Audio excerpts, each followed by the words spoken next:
Hey guys, welcome to the 716 Sports Entertainment Podcast, episode number 59, Raw Review. And we are going to be looking at Monday Night Raw, which came to you guys live at 10/27/25, I believe, from Anaheim. Yes. And let's get right into it. As always, I'm Mike with the 716 Sports Entertainment, joined by Mr. Sean O'Neill. And a lot of talking points from this show. A lot of it kind of felt like they were just going through the motions so they could get through Saturday night's main event. But I think the big thing to take away from the show, besides that amazing main event, was CM Punk and Jey Uso coming face to face at the start of the show. Jey Uso was kind of going on about how everybody was in his ear, and Punk gave him, a couple below the belt hits, calling him Little Roman again, and sort of a couple of different things there. And then we obviously had another interaction between Jimmy and Jay, which I don't really know what the hell they're doing there because it kind of just seemed like they quashed their beef that they had a little bit because Jay was just kind of like, yeah, I'm good with everything. I just need to focus on me and I need to focus on winning the title. So I guess where I want to go with all of this is, Punk had made mention of like, I'm going to do whatever it takes to win, but I don't know. This whole thing seems kind of pointless to me. Like, what direction are we going here? Because I feel like depending on who wins this title at this point, you're going to go in two completely different directions. Now, I'm still of the mind that Punk is going to win, but if Jay wins, I think the direction we are going is Jay versus Jimmy versus Roman at WrestleMania for this title. That is where I feel that this story is going to end. If it is Punk, it is probably going to be Punk versus Braun Breaker at some point. Is my guess. Because I still feel like and if you go the other route, I feel like Braun Breaker is probably going to have something to do with Brock Lesnar. So I don't really get it. I guess. Like, I feel like whoever wins this is very likely holding the title until WrestleMania. So my problem is I don't know that you can keep Braun out of the title picture for that long. And I apologize for my lighting. My face looks like it's bright pink because my lighting in my room is terrible. But I don't know. I just obviously they had the Braun segment, which we'll talk about at some point here during the show. But I don't think you can keep Breaker away from the title for that long. And you're right. I mean, Saturday Night Main Event is this weekend, right? So this is the go home show, or is it next weekend? No, it's this Saturday. Okay. And so yeah, this was 100% an episode just to get everything finished up for what they're calling the most stacked card in such a long time. Which I thought was kind of funny. But I don't know. I Part of me is wondering if there's going to be some sort of heel turn during the this title match. And as far as the Jimmy and Jay thing goes, it almost felt like Jay told Jimmy that he had no room in his life for him at the moment, which kind of feels like them sending Jimmy back over to SmackDown permanently again. You think that's what they're gonna do? That's kind of what it felt like to me. I'm kind of surprised that he didn't say anything about trying to help Jacob over there, since that's what he was doing. And like Jay made that really assholish comment about, "Well, I'm doing all this stuff. What are you doing?" You know what I mean? Mhm. Like if I'm Jimmy, would have thrown back in his face that I'm trying to help family out. Yeah, I guess so. I don't know what it is about this thing with Jay, and maybe it's because Roman's not there regularly. I think is maybe what's hurting this story a little bit because I kind of feel like the same way I felt when Solo was like the main bad guy. Remember right after WrestleMania, 2 years ago, it feels like last year, but 2 years ago when Solo was the leader of the bloodline, and it Yeah. was like up until SummerSlam, basically from April to August, Solo was the main bad guy of WWE. And I feel like that did okay for a little while, but that story really missed Roman, right? And I kind of feel like the same sort of thing is going on here where this story just really needs more Roman Reigns in it. Even if it's like just a couple of pre-taped segments, like I feel like when you get Roman Reigns, film like 4 or 5 segments with him, while Yeah. he's there, so you can like have them available for these shows. You're not wrong. Like, there's no reason they can't pre-tape some of these segments and go from there. Yeah, that's just, I mean, it's just Um, a thought, but like that to me feels like what's missing here, I guess, from this whole thing is like, I don't know if like, and plus, let's be honest, Jay sucks on the microphone. Like CM Punk completely carried that promo that they had. Jay never has anything to say. Like I love his charisma and I like his not his charisma, but his presence. Like yeah, Jay has great presence and he's very intense, but he's a catchphrase. 4 letters. I mean, seriously, he's a catchphrase, and that's kind of why like I don't know, I kind of just want him out of the title picture, but I don't think putting it on Punk does anything different. I think like honestly, it should have just went to Breaker, So even if it was for a I little while.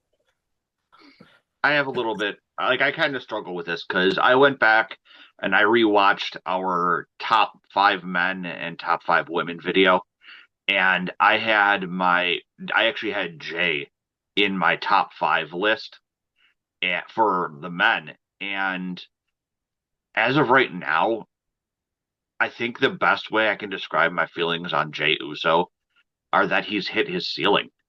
Like, I mean, I don't know that he has it in him to be a multi-time world champion. You know what I mean?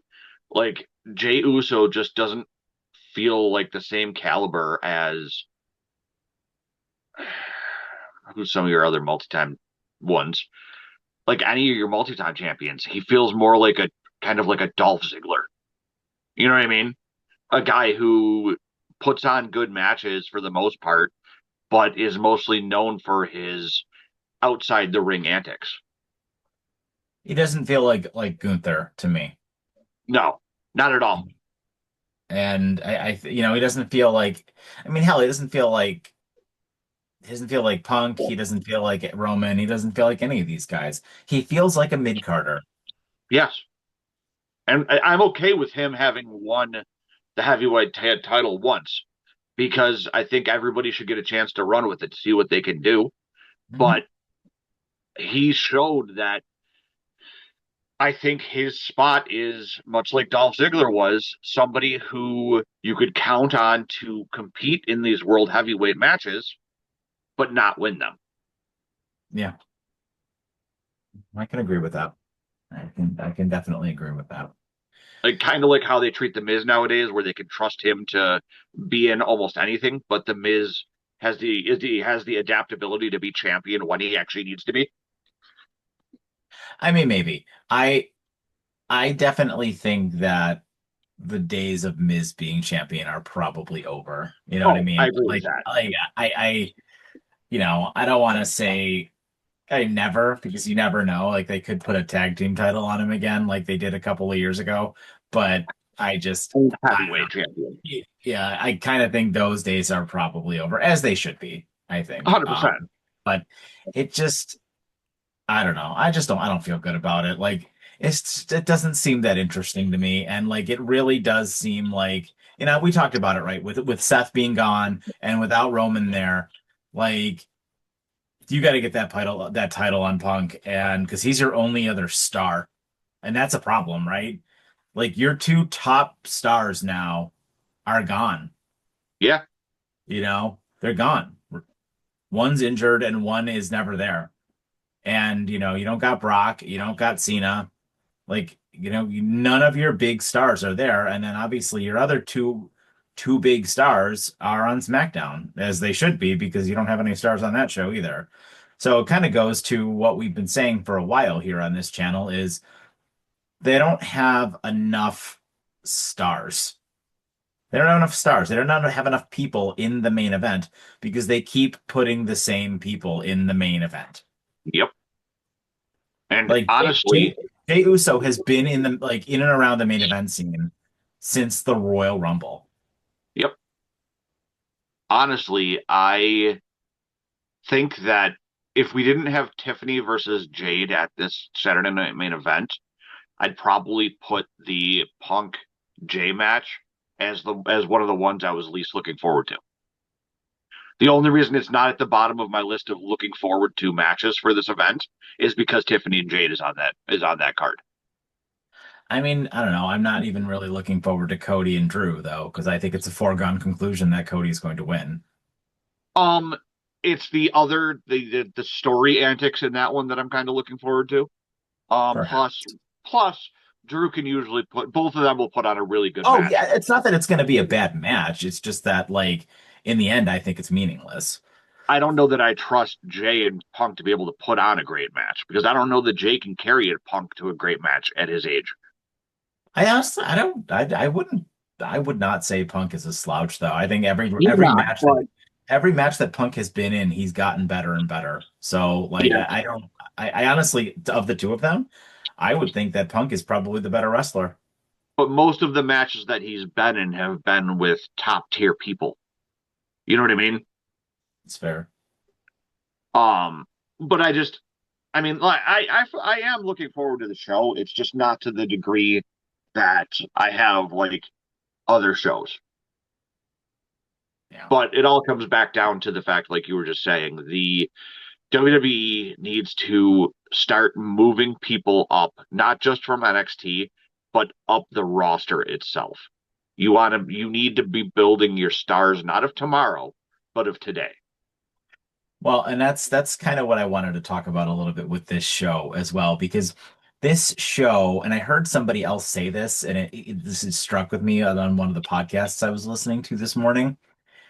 I'm not really going to go in order of like what happened in this show because like a lot of it, and I do want to talk about the Dominik Mysterio crap because y'all, this audience who listens to us knows how much that pisses me off. So we'll get into that later. Um, but this show in particular, of the other matches that occurred on this show, it really felt like a little bit of a slap in the face to the audience of people who are like, oh, WWE only puts over old people. And it kind of felt like all of the young people beat the old people in this match, in this show, right? You had Roxanne Perez and Nikki Bella, which was a nothing match, but Roxanne won, right? Yep. You had Braun Breaker and LA Knight. Again, kind of a nothing match, but Braun Breaker won. Actually, this was probably the best of the three. And then you had JD McDonough and Sheamus. Although JD McDonough is a little bit older, Sheamus is like 70. He's So I 50.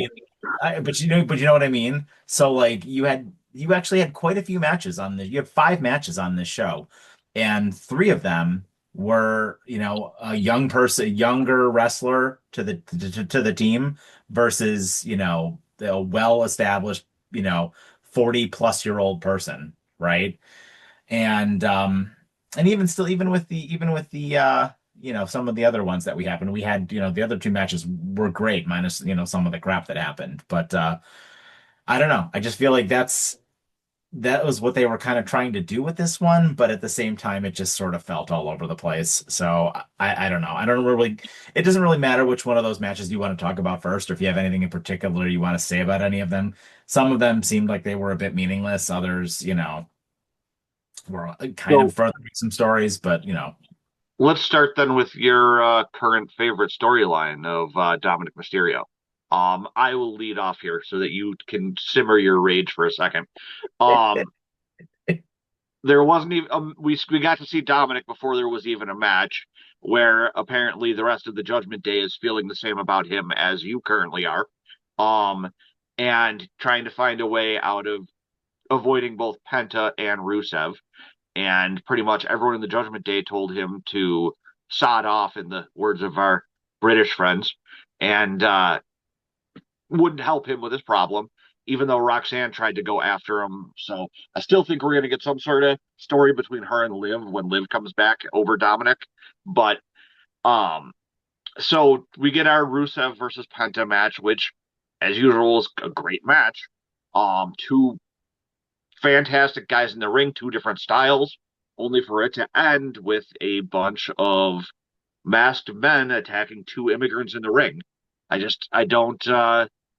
I'm getting real sick of the fact that every one of these matches pretty much ends the same way, even though the one positive out of this is the fact that it led to my prediction of a triple threat between Dominik, Rusev, and Penta, and I think that that's the way you take the title off of Dominik So because I'm gonna stop you there. I'm hold gonna on, stop you there. let me finish my sentence. Because having the extra people in one match like that, I think it's going to be too much for Dom to cheat. So I'm gonna stop you there. Who's taking the pin in that match? Dominik. Dominik is getting pinned by whom? Um, I'm gonna say Penta. I think That's Penta's going exact to pin Dom. that's exactly where I'm going with this. Neither one of those guys is gonna pin Dom. I'm telling you right now, Penta's gonna get pinned. No, I think this is how they take it off. I've been saying this for a couple weeks now. I think that it's just going to be too much for him to cheat. And with him, the Judgment Day already refusing to help him, and them being on to the Americano shtick, I really just think that the whole point of this triple threat is that it's too much for him to cheat to overcome. Unless this is where Liv comes back, I Maybe. think I think Dominic's retaining. I think I I just mean, I'm sorry, I don't see it happening. how much would it piss us? How What? much would it piss us off if Liv came back and helped him retain? That's what I'm saying. Like I just he's just I don't understand why. Maybe I'm in the minority here, but he's way too over with the crowd. Penta That's is why they too. won't. Penta is too. Rusev is not. So you're right. If somebody else were to win, it would be Penta. But I don't see it. I don't see them And taking this belt off of him. Not yet. I mean, the only other reason I see it being Penta is because he's the face there. Perhaps. The other two are both heels. No. So, to mention, LA Knight obviously had a promo where he mentioned that he was going to take on whoever wins CM Punk versus Jey Uso, which led to Braun Breaker and Bronson Reed and Paul Heyman basically being like, we're going to just completely throw away the fact that you were not in the Battle Royal, either one of you guys. And you guys will actually be the ones to, challenge the winner of that. So I'm going to get you this match with LA Knight to basically determine who's going to be the next number one contender, more Yep. or less, right? And I mean, this match was fine. Like LA Knight can go. He's got a very slow, kind of paced, methodical sort of wrestling style. But, he hits some big moves, here and there. That superplex that he does is absolutely fantastic. And Braun Breaker, we've said this 100 times. Dude's a specimen. Like he looks like $1 million the way he can fly around the ring. I love the 23 miles an hour t-shirt. I think that's pretty cool. So, obviously Braun Breaker picked up the win here. There was never any doubt that he wasn't going to pick up the win in this match. So, but it was a fine match. Of all the matches, I didn't really watch a lot of the Roxanne Perez Nikki Bella match because I kind of knew what was going to happen. And the same thing with the JD Sheamus match. I kind of skipped a little bit of it. So, but this match, I watched the whole thing and I thought this was excellent. My only concern during this match was that point when Braun whacked himself in the back of the head when he hit the mat.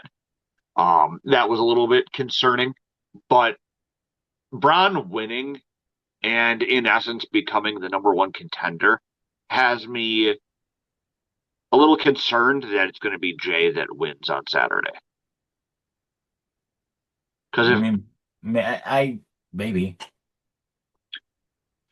because if he's the number one contender and WWE this hinges on WWE doing the smart thing and putting the title on Breaker. Like, If Jay wins, Jay's turning heel. That's the only way Jay wins. Jay is not winning a one-on-one match with CM Punk unless he does something, right? then how Like do you? he's turning heel. And if he turns heel, he's not Braun Breaker's not beating him, which I think is a mistake. I think when Braun Yeah, Breaker challenges for that title, he has to win. yeah. And So the that problem that is, hence why I think CM Punk is winning. but the problem is, do we give Punk another real short reign? It's not going to be a short reign. This title match is not going to happen for a while because next we've got Survivor Series, right? And then we've got a Saturday night's main event, and then we got the Royal Rumble. So at a minimum, this title match is probably not going to happen until the Royal Rumble. They're That's going a to do long. that's it's 3 months. They're going to do other things in between this. They're going to have to build towards that War Games match.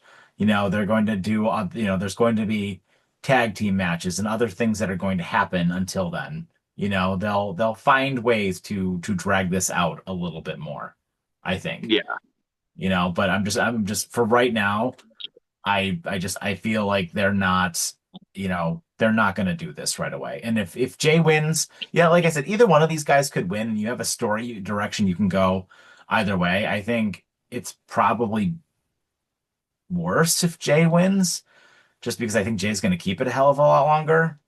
Like he's probably going to keep it until WrestleMania to do that triple threat with Jimmy and Roman. But the thing is, I think you can do that triple threat with Jimmy and Roman without the title, yeah. you know? Make it like So a Family Matters thing. or hell, you throw Sammy into it and make it a fatal four way, and then you have the title involved that way, I suppose. Um, but yeah, I don't know. So I guess we'll just have to wait and see where that goes.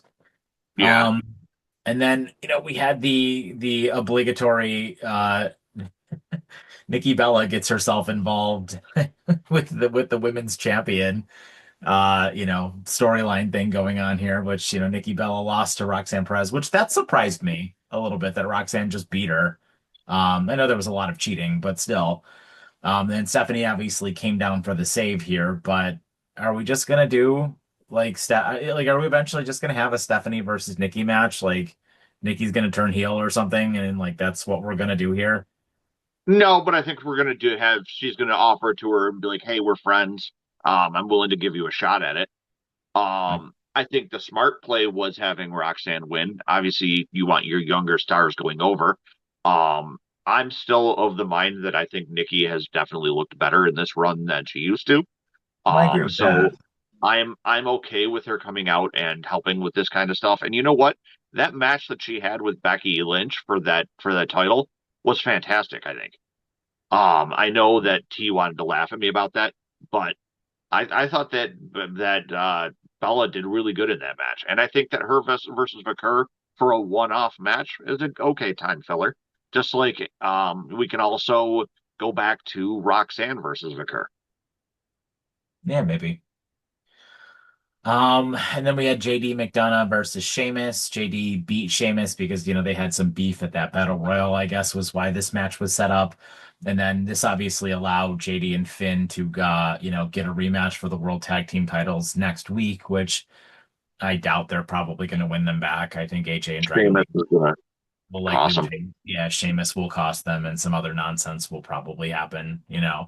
This match was fine. Like I mentioned before, I didn't watch all of it, but I know JD is a good wrestler and Sheamus is a beast. So, but I don't know if you have anything specific you wanted to add about this match because I didn't watch most of it. I mean, the match itself was good. Typical big Sheamus versus two smaller guys, even with the cheating. Ended up taking Finn, hitting Sheamus with the shillelagh to get the win. But the bigger story, like you said, was when they came in back and Dragon Lee and AJ were there. Them basically convincing them to get that title rematch. And like you said, I don't think it's smart to have them get the titles back. I think that you have AJ and Dragon Lee hold them, not for a long time, but long enough that you can put them onto somebody where it'll actually matter. because like Yeah. the Judgment Day really wasn't doing much with them. Yeah. Bronson Reed and whoever the next member of the Vision is going to be, right? Like, Bronson Reed and Paul Heyman. well, and that's what's going to happen. That's how you're going to extend that Vision storyline, I think, is you're going to get other people involved now. They're going to have to build that group out if that's going to be the War Games match, right? So you probably will get what's his face? Oh my God. Austin Theory. Austin Theory, thank you. And then whoever else they decide to add to that group, they probably will add another person or two to that group. And then we had the main event, which I know you wanted to talk about because you love the match. But Alexa Bliss and Charlotte defending the women's tag team titles versus Becky and Lyra, and this match was fantastic. But Oh yeah. I'll let you tell the story. More than just the match, though. I mean, even the segments beforehand with the Kabuki Warriors getting in everybody's face over it. Um, Asuka yelling at people, and then Kairi trying to act tough. Which that alone was pretty entertaining. But it led to, I mean, I wasn't sure what we were going to get out of Bayley and Lyra, especially with this back and forth Bayley character. But Mhm. like you said, the match itself was absolutely incredible. Went back and forth. There were actually several points where I legitimately thought that Bayley and Lyra might win and be the ones to take the titles off of Charlotte and Alexa. But they are really, really committed to telling this story that Alexa and Charlotte have become best friends now. And then when they, especially with the way they ended it with the double natural selection Charlotte finisher that they did, which was pretty cool. Um, I think the only mishap was when Alexa ate Lyra's finisher and her vest got caught in Lyra's like piercing or whatever, and they couldn't get them apart. Other than that, the match was incredibly well done. Um, Felt kind of weird to have as the main event though. Definitely didn't feel like your normal Raw main event. Like it didn't really have the stakes that they do. And obviously at the end you had the Kabuki Warriors come out and beat down the champs and Lyra while leaving Bayley alone, and in fact leaving the ring when Bayley came in, which was definitely a little bit interesting. Well, I think I would disagree with you on that. And the reason I say that is because two things. One, it was the only championship match on the show. So I Yeah, think that it helps elevate those belts a little bit. So I'm okay with it being in the main event picture. And honestly, I think because CM Punk wasn't in a match, I think the women involved in this match, maybe minus Lyra and Kyrie, are the biggest stars in the show. yeah, especially without EO and Rhea there. Alexa, Charlotte, Bayley, and Asuka are huge stars. Yeah, I think having them be in the main event is fine. I can agree with that. It's a very good assessment. So Um, yeah, so that was Raw, I guess. We just I feel like we say this a lot, but I feel like we just it's like, we got to get through the next PLE. We got to get through the next PLE before these things start getting better. And I feel like we've been saying that since SummerSlam, and I don't really see the quality of the show improving that much. It kind of feels a little stale and a little repetitive to me right now. so I think for me the issue is it's real similar to what we were seeing right before SummerSlam, where you had so many shows in such a short period of time. I think that once they can get through here and get through to Survivor Series, where you go basically 2 months without anything other than a Saturday night main event, something where they're not forcing PLEs down our throats every 2 to 3 weeks.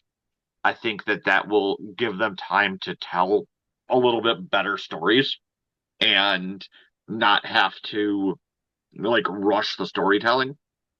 So that's my hope is once we get through, as long as they can tell a consistent story for the next couple weeks, that once we get to Survivor Series, we'll be able to get to some good, even better shows at that point.